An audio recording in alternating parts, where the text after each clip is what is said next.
നിയമ ഭാഗങ്ങൾ പഠിക്കുന്ന ഓരോ ദൈവമക്കൾക്കും അറിയാം, ലേഖനങ്ങളിൽ പ്രത്യേകിച്ച് ഉപദേശ സത്യങ്ങൾ നമ്മെ അറിയിക്കുകയാണ്. പുതിയ നിയമത്തിൽ സിനോപ്റ്റിക് ഗോസ്പൽ കർത്താവായ യേശുക്രിസ്തുവിന്റെ ജനനത്തെയും മരണത്തെയും അടക്കപ്പെടലിനെയും ഉയർത്തെഴുന്നേൽപ്പിനെയും സിനോപ്റ്റിക് ഗോസ്പലായ സമകാലിക സുവിശേഷങ്ങൾ പ്രതിദാനം ചെയ്യുമ്പോൾ അപ്പസ്തോല പ്രവർത്തികൾ ദൈവസഭയുടെ ചരിത്രത്തെയും പുതിയ നിയമസഭ പെന്തക്കോസ്ത് നാളിൽ ഉത്ഭൂതമായ വിഷയങ്ങളെ പറ്റി നമ്മെ പഠിപ്പിക്കുക. അധികാരിമായി ഇന്ന് രാത്രി ആ വിഷയത്തിലേക്ക് പോകുവാൻ ഞാൻ ആഗ്രഹിക്കുന്നില്ല. എന്നാൽ ലേഖനങ്ങൾ നമ്മെ പഠിപ്പിക്കുന്നത് ഭക്തന്മാർ അപ്പസ്തോലന്മാരിലൂടെ നമുക്ക് വേണ്ടി എഴുതപ്പെട്ട ഈ അനുഗ്രഹിക്കപ്പെട്ട ലേഖനങ്ങൾ എന്തിനാണെന്ന് ചോദിച്ചാൽ നമ്മുടെ ബുദ്ധിയുപദേശത്തിനും നാം ആത്മാവിൽ ആരാധിക്കുവാനും ദൈവവചനത്തിന്റെ അടിസ്ഥാന ഉപദേശങ്ങൾ മനസ്സിലാക്കി ദൈവത്തെ ആരാധിക്കുവാനുമാണ്. അതിൽ ഈടിട്ട അനുഗ്രഹിക്കപ്പെട്ട ലേഖനങ്ങൾ അവൻ നമുക്ക് ലഭിച്ചതോർത്ത് ഇന്ന് രാത്രി നമുക്ക് ദൈവത്തെ സ്തുതിക്കാൻ കഴിയും. ഇല്ല എങ്കിൽ അനുഗ്രഹിക്കപ്പെട്ട ലേഖനങ്ങൾ ഈ പുതിയ നിയമത്തിൽ നമുക്ക് ലഭിച്ചില്ല എങ്കിൽ നാം അവൻ സ്തോത്രം നിയമം വിട്ട് ദൈവവചനം വിട്ട് പുറത്തു പോയേനെ എന്ന ദൈവത്തിന്റെ വിശ്വസ്തതയ്ക്കായി അവൻ 66 പുസ്തകങ്ങളിൽ അടങ്ങിയിരിക്കുന്ന കവനങ്ങളിൽ അടങ്ങിയിരിക്കുന്ന ദൈവ നിയോഗത്തിനായി ഈ രാത്രി ഞാൻ ദൈവത്തെ സ്തുതിക്കുകയാണ്. ഭക്തനായിരിക്കുന്ന അപ്പോസ്തലനായ പൗലോസ് അവൻ നമുക്ക് അനുഗ്രഹിക്കപ്പെട്ട ലേഖനങ്ങൾ ദാനം ചെയ്തിട്ടുണ്ട്. അതിലെ കാരാഗ്രഹ ലേഖനങ്ങളിലെ ഫിലിപ്പിയ ലേഖനത്തിൽ നിന്നുകൊണ്ടാണ് ഞാൻ അല്പസമയം നിങ്ങളുമായി ധ്യാനിക്കുവാൻ ആഗ്രഹിക്കുന്നത്. അപ്പോസ്തലനായ പൗലോസും ഭക്തന്മാരും ഒക്കെ പ്രതിബന്ധങ്ങളിൽ ആയപ്പോൾ അവരുടെ ജീവിതം പാടെ പരാജയപ്പെടുകയല്ല, പിന്നെ ദൈവത്തോട് അടുക്കുകയും ദൈവ സാന്നിധ്യം അനുഭവിക്കുകയും ദൈവത്തോട് പ്രാർത്ഥിക്കുകയും ചെയ്യുക. ഇന്ന് രാത്രി വാത്സല്യ ദൈവമക്കളെ, നിന്റെ ജീവിതത്തിൽ പ്രതിബന്ധങ്ങൾ വന്നാൽ, എന്റെ ജീവിതത്തിൽ പ്രതിബന്ധങ്ങൾ വന്നാൽ, എന്റെ കേൾക്കുന്ന ജീവിതങ്ങളെ നിങ്ങൾ പരാജയപ്പെട്ടു പോകുകയല്ല. യേശു നിങ്ങളുടെ ജീവിതത്തിൽ ഉയരുകയെ സന്തോഷമുള്ളൂ. ഇന്ന് രാത്രി കൈകളെ തട്ടി ദൈവത്തെ സ്തുതിച്ചാണ്.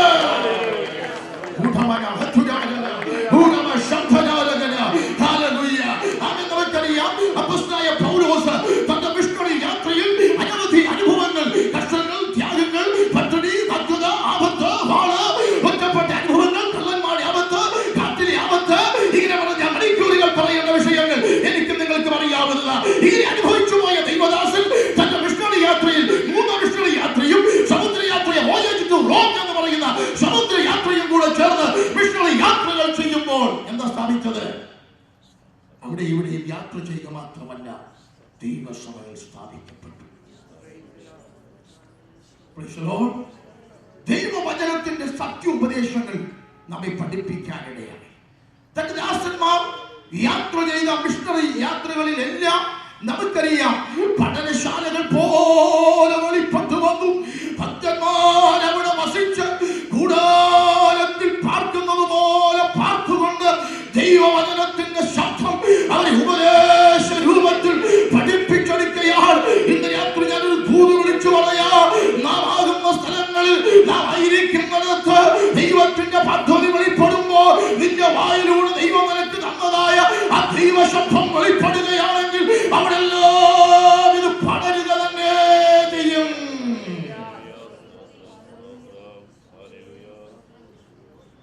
യൂറോപ്പിൽ ആദ്യമായി ദൈവസഭ സ്ഥാപിക്കപ്പെടാൻ ഇടയായത് ഒരു സഹോദരിയിലൂടെയാണ്.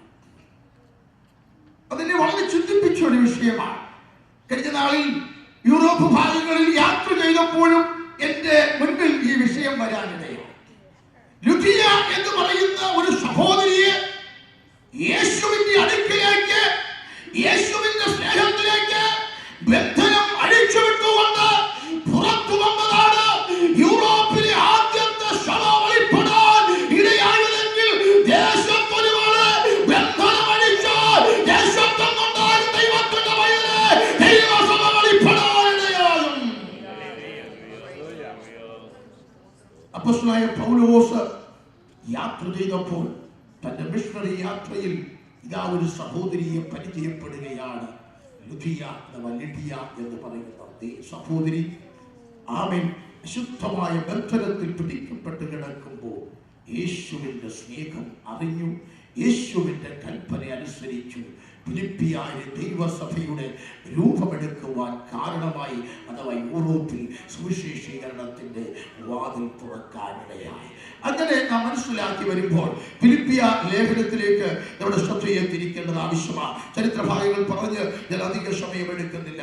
അപ്പോസ്തലനായ പൗലോസ് അങ്ങനെ ഫിലിപ്പിയിലെ വിശ്വാസികൾക്ക് വേണ്ടി ഈ ലേഖനം എഴുതുന്ന ഭാഗത്തിൽ നിന്നാണ്, അതിന്റെ ചില ഭാഗങ്ങളാണ് ഇന്ന് രാത്രി ശാന്തമായി നാം അടർത്തിയെടുത്ത് ചിന്തിക്കുവാൻ പോകുന്ന വിഷയം. യൂറോപ്പിൽ ദൈവത്തിന്റെ സഭ വെളിപ്പെടാൻ തുടങ്ങി. അപ്പോസ്തലനായ പൗലോസ് തന്റെ കാരാഗ്രഹ യാത്രകൾ, അനുഭവങ്ങളും അവസ്ഥകളുടെ മധ്യത്തിൽ അനുഗ്രഹിക്കപ്പെട്ട ലേഖനങ്ങൾ പുറത്തു കൊണ്ടുവന്നു.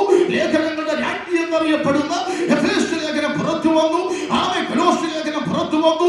അനുഗ്രഹിക്കപ്പെട്ട ലേഖനങ്ങൾ അതിലൊന്നാണ് ഫിലിപ്പിയ ലേഖനം. ഫിലിപ്പിയിലെ വിശ്വാസികൾക്ക് വേണ്ടി താൻ ലേഖനം ചെയ്ത ഈ ലേഖനം സ്തോത്രം ദൈവത്തിൽ നിന്ന് തന്റെ ദാസൻ നന്മ പ്രതിഗ്രഹിച്ച് തൃപ്തനായി കാരാഗൃഹത്തിൽ ആയിരിക്കുമ്പോൾ ദൈവവിശ്വാസികളെ, നിങ്ങൾ ഇങ്ങനെയായിരിക്കണം, നിങ്ങൾ ഇങ്ങനെയായിരിക്കണം, നിങ്ങൾ ഇതിൽ നിന്ന് വ്യത്യാസപ്പെട്ട് യേശുവിനെ മാത്രം സ്നേഹിക്കണം. ഞാൻ കാരാഗൃഹത്തിൽ എന്റെ കൈ ചങ്ങലകളാൽ ബന്ധിക്കപ്പെട്ടവനായി ഒരാപത്തിലായിരിക്കുന്ന പോലെ ബന്ധനസ്ഥനാണെങ്കിലും ഞാൻ ക്രിസ്തു നിമിത്തം ബന്ധനസ്ഥനായിരിക്കുന്ന ഈ സാഹചര്യത്തിൽ എനിക്ക് നിങ്ങൾക്ക് നൽകുവാനുള്ളത് പ്രത്യേക ഉപദേശങ്ങളുണ്ട്, പ്രത്യേക ആശ്വാസവാക്കുകളുണ്ട്, പ്രത്യേക സന്ദേശമുണ്ട് എന്ന് പറഞ്ഞുകൊണ്ട് ഫിലിപ്പിയ ലേഖനത്തിലേക്ക് തന്റെ ശബ്ദം തന്നെ ഉയർത്തുകയാണ് ചെയ്യുന്നത്. അതിനകത്ത് 3-ാം അധ്യായത്തിന്റെ 7 മുതൽ 12 വരെയുള്ള വാക്യങ്ങളാണ് ഇന്ന് രാത്രി നാം ധ്യാനിക്കാൻ പോകുന്നത്.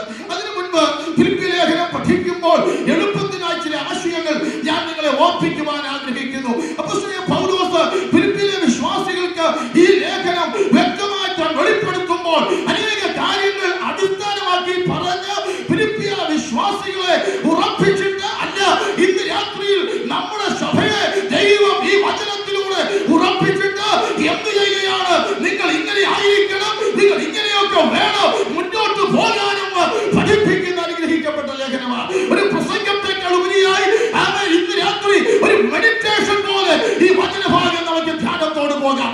സ്തോത്രമല്ലേലൂയ. 1-ാം അധ്യായം മുതൽ 4-ാം അധ്യായം വരെ ഞാൻ പഠിക്കുമ്പോൾ നമുക്ക് മനസ്സിലാക്കാൻ കഴിയുന്ന കാര്യം, കർത്താവിന്റെ ദാസൻ ദൈവത്തിന് സ്തോത്രം താൻ കാരാഗൃഹത്തിലായിരിക്കുന്നുവെങ്കിലും ക്രിസ്തുവിന്റെ അനുഭവം തന്റെ ജീവിതത്തിലുണ്ടെങ്കിലും താൻ തന്റെ ജനത്തോട് വിളിച്ചു പറയുകയാണ്, അല്ലയോ നിങ്ങൾ എപ്പോഴും എന്ത് ചെയ്യണം? Rejoice in the Lord always. കർത്താവിൽ നിങ്ങൾ എപ്പോഴും സന്തോഷിക്കണം. ഇത് രാത്രി ജ്ഞാനത്തോട് ചിന്തിച്ചാട്ട് പ്രതിബന്ധങ്ങളുടെ മധ്യത്തിൽ, പ്രയാസങ്ങളുടെ മധ്യത്തിൽ എനിക്കോ നിങ്ങൾക്കോ ഇങ്ങനെ പറയുവാൻ കഴിയുമോ? പ്രശ്നങ്ങളുടെ മധ്യത്തിൽ വരുമ്പോൾ പരാജയപ്പെട്ടു പോകുന്ന ജീവിതമേ, ഇന്ന് രാത്രി ഭക്തൻ വിളിച്ചു പറയുകയാണ്, കർത്താവിൽ എപ്പോഴും സന്തോഷിക്കുക. എനിക്ക് ഓർമ്മ ശരിയെങ്കിൽ ഏറ്റവും കുറഞ്ഞത് 16 പ്രാവശ്യത്തോളം ഈ ശബ്ദം ഇതിനകത്ത് 4 അധ്യായങ്ങളിലായി രേഖപ്പെടുത്തിയിരിക്കുകയാണ്. ഇന്ന് രാത്രി ഒരു കാര്യം ശ്രദ്ധിക്കുക, നമുക്ക് കർത്താവിൽ സന്തോഷിക്കാൻ കഴിയും. പല വിഷയങ്ങൾ നമ്മുടെ ജീവിതത്തിൽ, സഭാന്തരീക്ഷത്തിൽ, കുടുംബത്തിൽ, വ്യക്തിപരമായ ജീവിതത്തിൽ ഒക്കെ സംഭവിക്കുമ്പോൾ ഭക്തൻ നമ്മെ പഠിപ്പിക്കുന്ന അപ്പോസ്തലനായ പൗലോസ് നമ്മെ ഫിലിപ്പിയ വിശ്വാസികളോട് പറയുന്നത് പോലെ നമ്മോട് ഈ രാത്രി പറയുന്ന ഒരു ശബ്ദമുണ്ട്, കർത്താവിൽ എപ്പോഴും സന്തോഷിക്കുക. നിങ്ങളുടെ ഭാരങ്ങളുടെ മധ്യത്തിൽ വിശ്വാസിയെ നീ കലങ്ങി പോകരുത്, നീ ക്ഷീണിച്ചു പോകരുത്. നിന്നെ ധൈര്യപ്പെടുത്തുന്ന ഒരു വ്യക്തിത്വമുണ്ട്. അത് പുതിയ നിയമത്തിന്റെ